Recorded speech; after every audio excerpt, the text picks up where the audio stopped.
mesdames, messieurs, en tout cas à vos grades égalité, tous ceux qui sont effectivement représentants de la biologie médicale. J'ai essayé de tracer une perspective, de vous dire un petit peu quelle était l'évolution au regard de tout ce qui s'est passé depuis une dizaine d'années en France. Et c'est vrai qu'aujourd'hui, avec la crise Covid, nous avons été mis en avant à la fois dans les besoins qu'on pouvait avoir, mais aussi les missions qu'on pouvait remplir. Par contre, il y a demain, dans 5 ans, dans 10 ans, qu'est-ce que fera un biologiste ? Alors, au regard de ce que nous avons, nous, en route en France, je vais essayer de vous dire quelques éléments qui pourraient vous suggérer aussi d'avancer, et d'avancer dans la médicalisation, d'avancer dans le professionnalisme, d'avancer dans le service que nous rendons aux clients, aux patients que nous avons.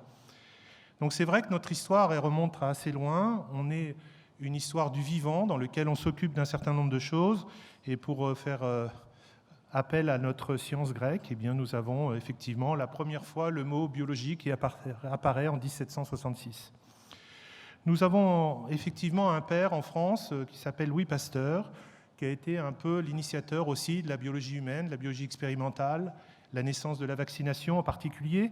Et donc, nous avons effectivement construit à partir de ça le biologisme moderne. Alors, chez nous, le biologiste peut être un médecin ou pharmacien.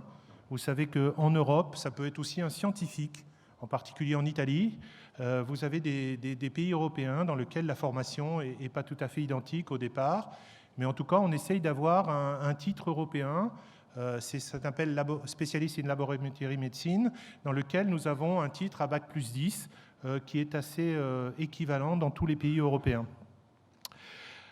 Évidemment, nous sommes des acteurs de santé, mais pour le grand public, aujourd'hui, on reste identifié comme le labo d'analyse.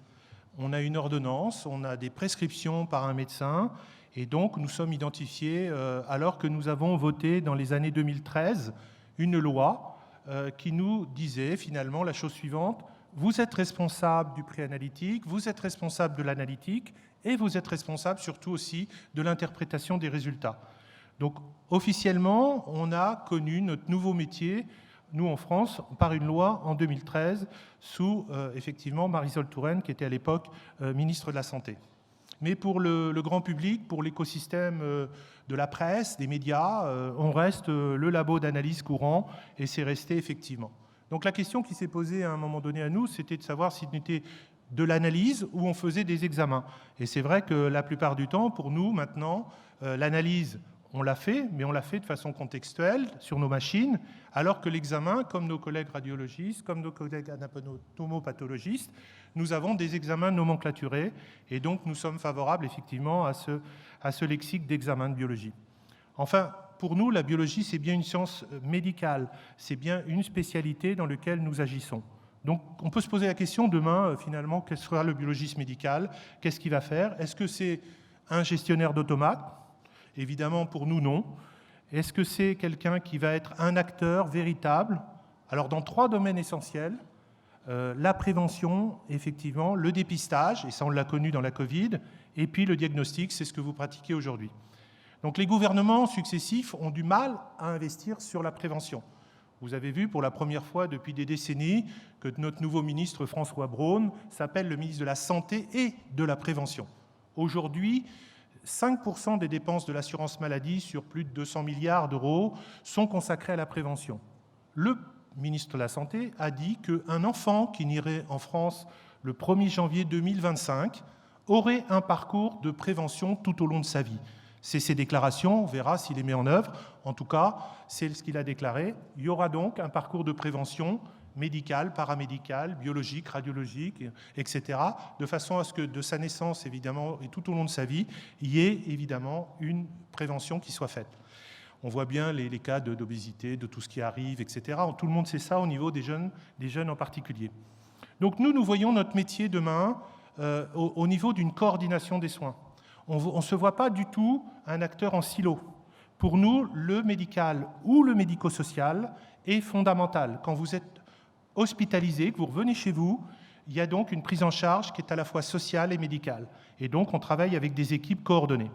Donc demain, qu'est-ce que sera notre métier vraiment? Est-ce que c'est juste de délivrer un listing de résultats? Bon, auquel cas, je ne vois pas l'intérêt majeur. Il y a certains pays où nos ingénieurs biomédicaux ou certaines firmes industrielles rendent des listings de résultats. L'IA, plus un bon ingénieur, plus des documents peuvent rentrer. Donc aujourd'hui, se limiter à ça, ça n'a pas vraiment de sens. Notre cœur de métier, en tout, c'est vraiment l'interprétation des résultats.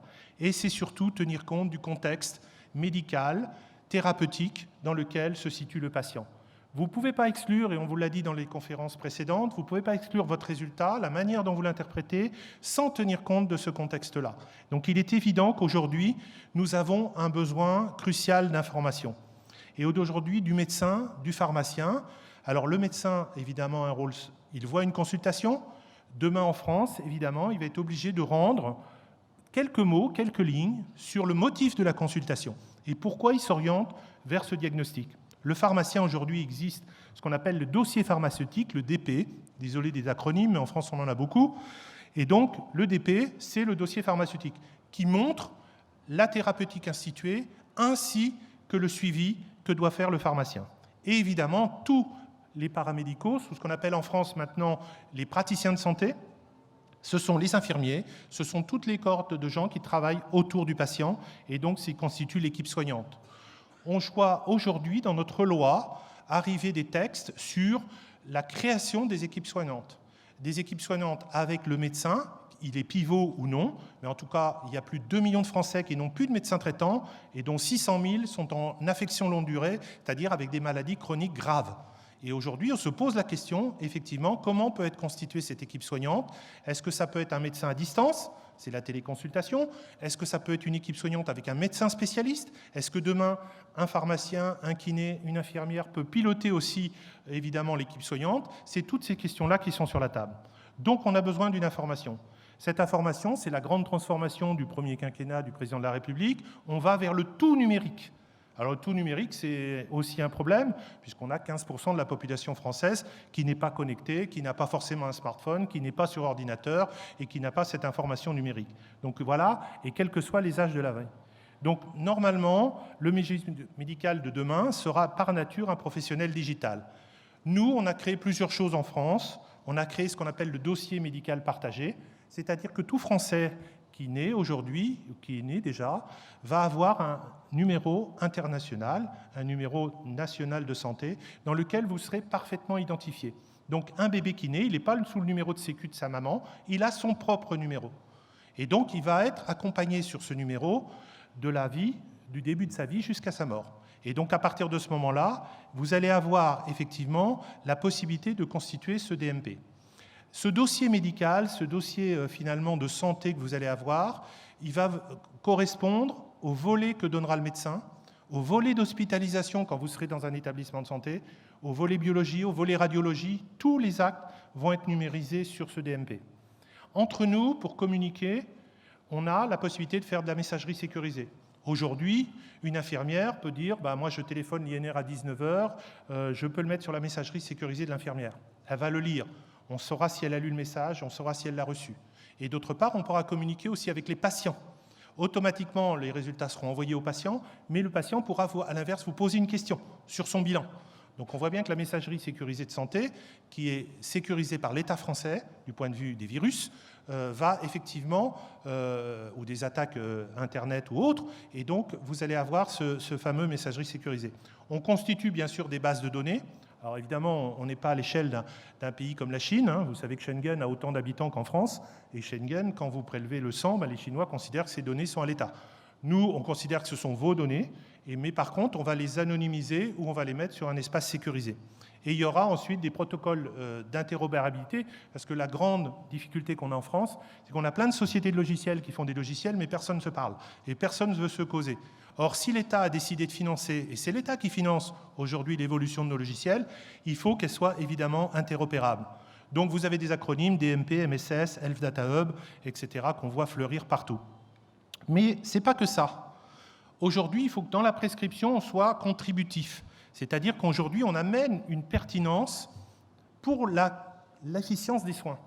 Nous avons obtenu la qualité par l'accréditation, avec plus ou moins de bonheur, mais globalement, aujourd'hui, il y a un regard sur la pertinence. Ça veut dire que demain, effectivement, dans le choix des examens, il faut que le biologiste puisse avoir la possibilité d'enlever des examens qui sont pertinents non pertinents et d'en rajouter éventuellement sur ceux qui sont pertinents. Ça veut dire que ça, nous l'avons obtenu, les syndicats, il y a 2 ans, par la Sécurité sociale, c'est-à-dire que nous avons aujourd'hui une base structurée d'examens, nomenclaturée, dans lequel nous introduisons au fur et à mesure des examens conditionnels ou restreints. Qu'est-ce que ça veut dire? Ça veut dire tout simplement, je prends un exemple tout bête, votre médecin prescrit des réticulocytes avec un hémogramme, vous avez une taux d'hémoglobine qui est élevé, vous n'avez pas besoin de faire les réticulos, ça n'apporte aucun élément, on peut le supprimer. Par contre, demain, vous trouvez une hémoglobine avec 5 grammes, vous vous dites, j'ai besoin de savoir si c'est une anémie effectivement centrale ou pas, j'ajoute les réticulos, aujourd'hui on peut le faire. C'est possible de le faire dans notre nomenclature. On peut restreindre aussi la prescription, on l'a vu avec la vitamine D. Dieu sait pourquoi, l'HAS, les publications scientifiques ont dit qu'à un moment donné, la vitamine D était nécessaire pour tout le monde, de 16 ans jusqu'à 99 ans, il fallait de la vitamine D. Ça a été, à un moment donné, la 2e ligne de dépenses, avec 50 millions d'euros par an juste sur cet examen. Donc on a dit qu'il faut absolument restreindre cette vitamine D, et donc on a des indications de remboursement. Si vous n'êtes pas dans les indications, ça veut dire que vous avez le droit de faire payer votre patient en France. Aujourd'hui, vous savez que l'État français est très socialisant, pas de reste à charge, il faut que les Français soient pris en charge totalement. Eh bien, on a eu quand même cette ouverture en disant c'est pas possible qu'on continue à dépenser l'argent des Français quand c'est pas nécessaire. Donnez-nous la possibilité de faire payer aux patients. Si le patient veut pas la vitamine D, elle est payante, il la veut pas, il la veut pas. Mais s'il le souhaite l'avoir, il peut la payer et l'avoir.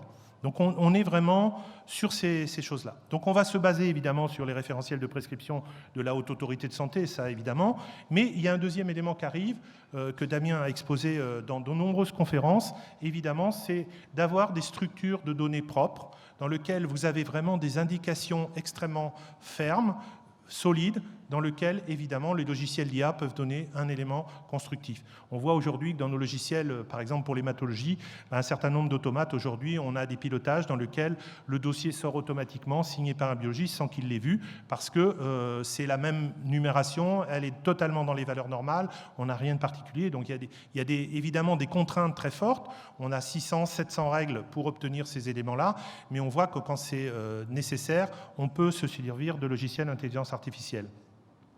Alors, pour nous, évidemment, cette prescription, puisque aujourd'hui le clinicien se base sur notre diagnostic, vous savez que près de 70% des résultats d'examen de biologie servent à faire des diagnostics vraiment importants en France, et donc notre rôle, ça sera évidemment d'accompagner les médecins, les sages-femmes, puisqu'elles ont le droit de prescrire en France, les chirurgiens dentistes, je vous rappelle, ils ont le droit de prescrire des examens de biologie, et un nouveau métier qu'on appelle les IPA, c'est effectivement des infirmières de pratique avancée. Ces infirmières de pratique avancée secondent le médecin dans tous les cas chroniques où il y a des renouvellements d'ordonnances, des renouvellements de prescription d'examens de biologie. Et dans l'arrêté de nomenclature qui est sorti, il y a une 40aine d'examens que les IPA peuvent prescrire. Le renouvellement de l'INR, le renouvellement de suivi du diabète, le renouvellement de l'insuffisance rénale chronique, etc. Donc, en fait, nos missions, aujourd'hui, elles doivent grandir, effectivement. Nous allons nous servir, effectivement, de la prévention aussi. Le ministre vient d'annoncer qu'aujourd'hui, tous les Français auront un examen de prévention à 15 ans, 45 ans et 65 ans. On ne connaît pas encore le contenu. C'est une volonté du président de la République dans son 2e quinquennat d'offrir une prévention aux Français à 3 âges clés de la vie. Ça a été demandé par les syndicats médicaux et aujourd'hui, effectivement, ça a été annoncé par le ministre il y a quelques jours. Donc notre rôle va être évidemment d'être renforcé et étendu au dépistage. Il va falloir qu'on puisse y arriver à dépister des maladies. Vous savez qu'aujourd'hui, en France, quand vous rentrez dans un laboratoire, que vous souhaitez un HIV, vous n'avez pas besoin d'ordonnance. Vous venez, vous directement, le biologiste fait votre examen, interprète votre examen, et évidemment, s'il est positif, il doit vous convoquer dans le laboratoire et prendre contact avec les médecins coordinateurs de l'HIV dans les régions, dans les départements. Ça peut être des associations de patients HIV positifs, ça peut être des associations désignées par l'ARS, ça peut être le Corevi, qui est le système qui travaille en liaison privée-publique avec l'hôpital. Et donc demain, le ministre a annoncé qu'évidemment, il y aura un dépistage des IST chez toutes les jeunes filles de moins de 18 ans. Donc on voit que ce dépistage avance en France avec un rôle dont on donne la responsabilité aux biologistes et dans lequel il n'y a pas nécessité de voir un médecin après. Donc on peut étendre à d'autres grandes pathologies, comme on l'avait fait à l'époque, effectivement, pour l'HCV, où le SDB avait offert à tous les Français qui venaient dans un laboratoire une journée par an de dépistage gratuit d'HCV. Ensuite, évidemment, en cancérologie, on va introduire une nouvelle nomenclature. C'est ce qu'on appelle les tests compagnons. le fait qu'à un moment donné, votre traitement de chimiothérapie, on veut voir s'il est nécessaire ou pas. Et donc, on va introduire le fait qu'on prend un test biologique qui est capable de dire s'il y a une efficience ou pas. Quelques tests sont actuellement à la nomenclature, mais vont être étendus à beaucoup d'autres tests. Et on sait qu'aujourd'hui, l'évolution scientifique a permis vraiment de donner une fiabilité à ces tests compagnons et de voir si le traitement qu'on a institué est vraiment efficace ou pas. Donc, nous suivrons effectivement les traitements de nos patients. On mesurera l'efficacité des médicaments administrés. Et donc, en fait, pour nos patients, ce qui est important aujourd'hui, c'est de considérer qu'on doit améliorer nos comptes rendus, on doit améliorer les commentaires des examens, on doit pouvoir dire à une femme, écoutez, vous avez normalement un droit à un dépistage, effectivement, de l'HPV tous les 5 ans, et lui rappeler qu'elle n'est pas venue dans le laboratoire ou qu'elle n'a pas eu d'examen depuis 5 ans. On doit pouvoir dire, effectivement, au diabétique qu'il a besoin d'avoir une hémoglobine glycosylée régulièrement, la surveillance de son rein, la surveillance de la microalbuminurie, et donc tout ça, les biologistes doivent s'investir de façon positive, de façon à apporter aux médecins les éléments qui sont nécessaires. Donc en fait, vous voyez, je trace simplement l'évolution française, c'est-à-dire à savoir qu'on considère que le biologiste aujourd'hui doit impérativement travailler avec tous les professionnels de santé de l'équipe de soins, que l'équipe de soins, elle est autour du patient. Nous avons institué en France une démocratie sociale où les patients participent aujourd'hui aux réunions des ARS, aux réunions de commissions nationales. On travaille avec une grande association qui s'appelle France Asso Santé, dont le président est un diabétique et qui regroupe la plupart des grandes associations de patients. Et donc ces patients-là, ils ont leur mot à dire aujourd'hui, à la fois dans l'institution des traitements. Et donc on a créé, nous aussi, la possibilité de faire une équipe de soins très formalisée, qu'on appelle l'ESCAP, désolé de l'acronyme, c'est des équipes de soins avec le patient, coordonnées avec le patient. Et ça, les associations de patients sont tout à fait d'accord avec nous. C'est-à-dire qu'à un moment donné, vous devenez un patient chronique pour X raisons, vous allez devenir, je ne sais pas moi, hypertendu, diabétique, etc., ou de l'insuffisance rénale chronique. Vous allez rentrer dans un schéma d'inclusion. C'est un schéma d'inclusion va vous donner des critères dans lesquels vous devez rentrer. Vous devez avoir un certain nombre de points sur une grille de lecture. À partir du moment où cette grille de lecture est positive, vous rentrez dans l'équipe de soins coordonnée. Dans ce cas-là, vous désignez votre médecin, vous désignez votre radiologue, votre biologiste, votre infirmière, votre pharmacien, et vous avez sur le logiciel l'ensemble des praticiens qui sont autour de vous. Cette équipe se constitue et se déconstitue quand vous en avez besoin. Quand l'épisode est par exemple terminé, sortie d'hospitalisation, eh bien cela. Ce logiciel, enfin cette grille de lecture est donnée à tous les logiciels. Enfin, je veux dire, toutes les sociétés peuvent candidater et postuler pour devenir un logiciel ESCAP. Et c'est ce qu'on essaye de mettre en place dans nos régions, dans nos départements, sur nos territoires de santé. Je vous remercie. J'espère que j'ai tenu les délais.